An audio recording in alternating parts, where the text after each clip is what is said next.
What's up, my people? We are back.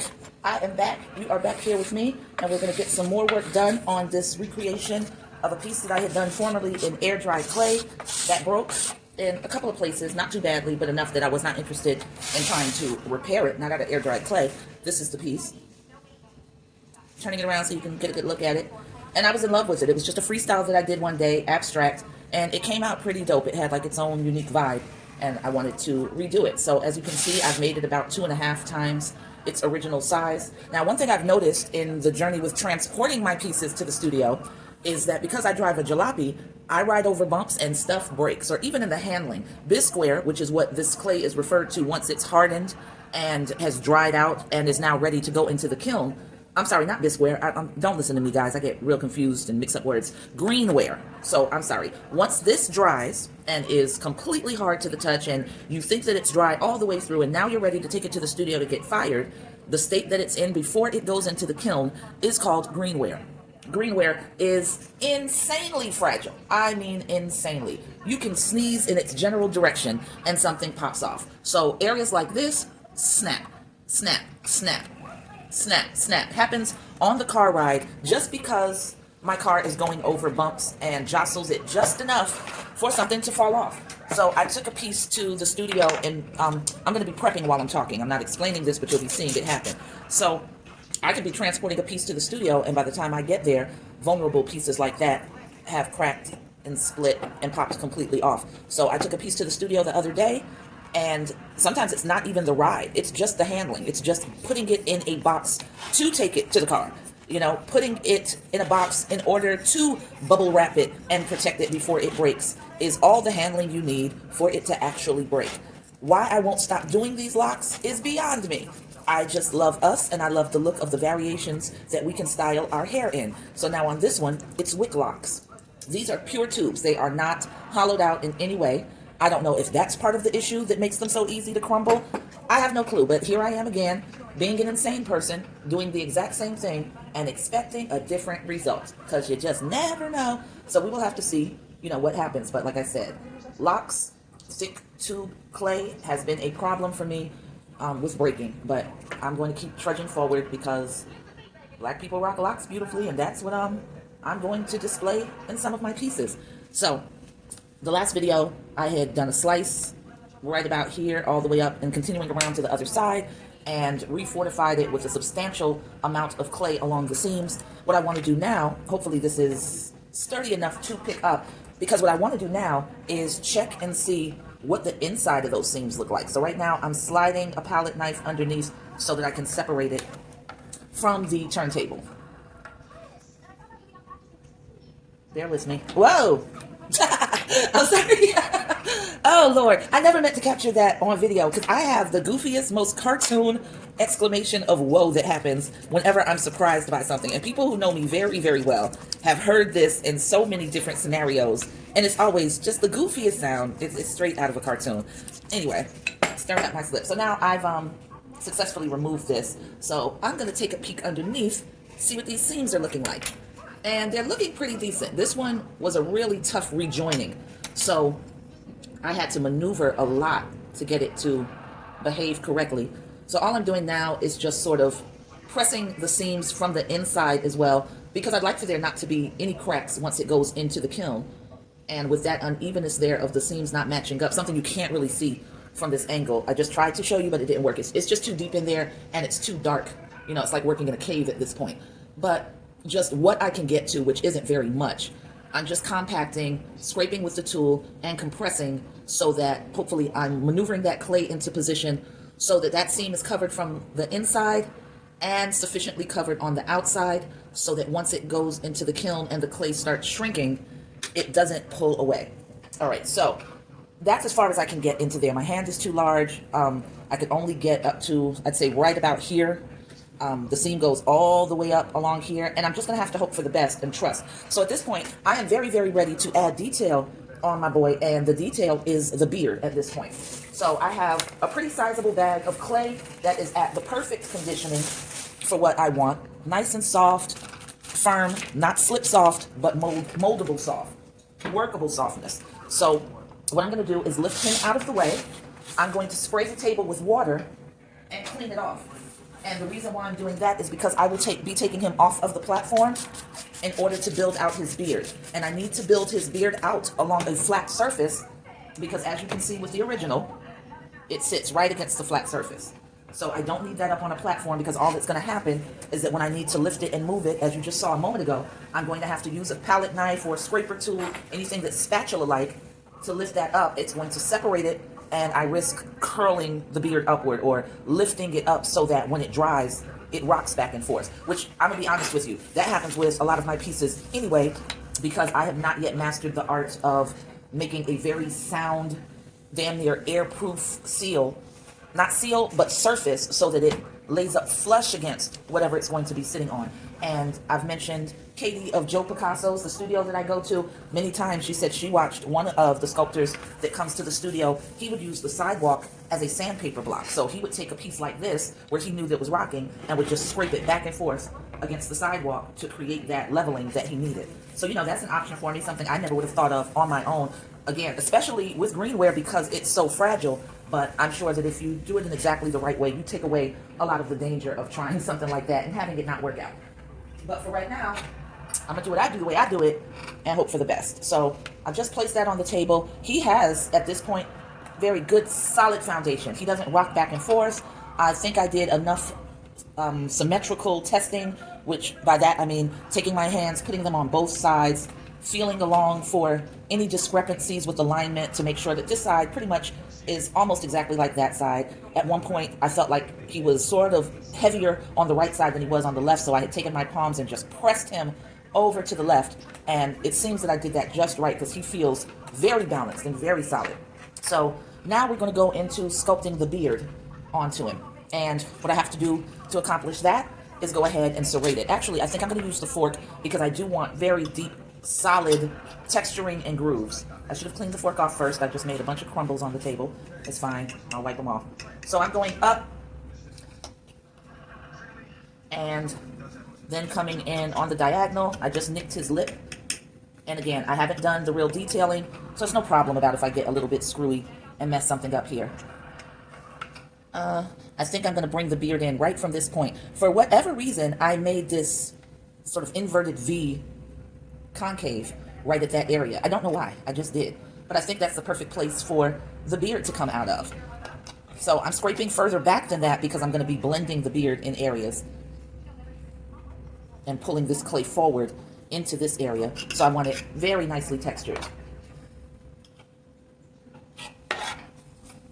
So I'm going to turn him around and do the same thing on the other side,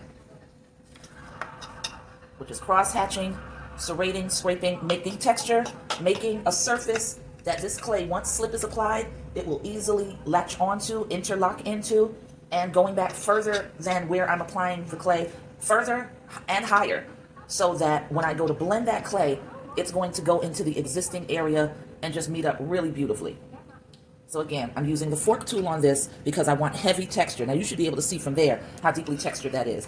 So I'm just taking the fork, using it to scrape away the crumbly residue that I created.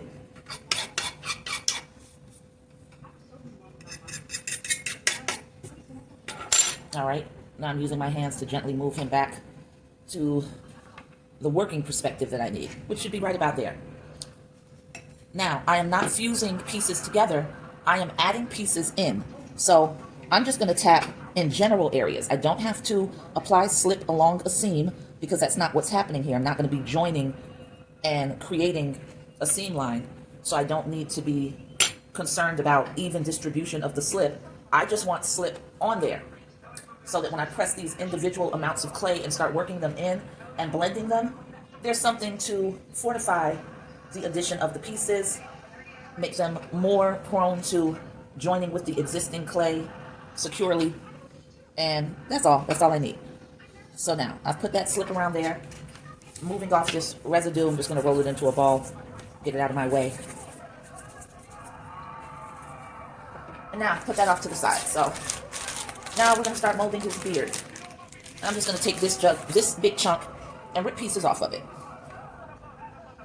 I'm pulling him forward a little. There we go. So now I'm pressing clay in. My fingers are going to get really messy because I've applied all of this slip. It's not a problem. That's why they create soap and water, so you can clean up after an endeavor like this. I'm letting that slip come out. It's going to seep out as I press in. I want it to seep out because that helps me know that I've put enough pressure that I have disturbed the slip. If I'm applying pressure and there's no slip seeping out with as much as I applied, I'm not applying enough pressure, and then there's definitely the chance that that interlocking that I need to happen is not going to happen because I'm sitting it too lightly on top of. So it's just going to do that instead of this, which is what I need. So I'm just sort of eyeballing it and hoping that I'm going up far enough for the beard. This is going to get maneuvered into place more aggressively with the tool, so I'm adding extra because I'm going to end up cutting away from so much of this to a degree. I want to use this tool just to tuck in a little.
Okay, we're gonna stop here for now.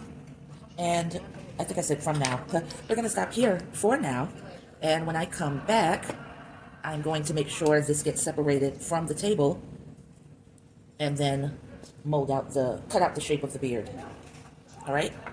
And then after that, I'll be able to start really going in with detail on everything. So thank you so much for hanging in here with me, and I will catch you on the flip side. Peace. Oh, I almost forgot. I've always got to make sure I record the time. So I've been talking for a minute. So let's just say this process lasted for 48 minutes and 10 seconds. So that was the time, because I'm trying to keep track so that I can come back and cumulatively calculate how much time I've spent on any given piece. So that's what we're working with. All right. Again, thank you so much for hanging in there with me, and I'll catch you when I return. Peace.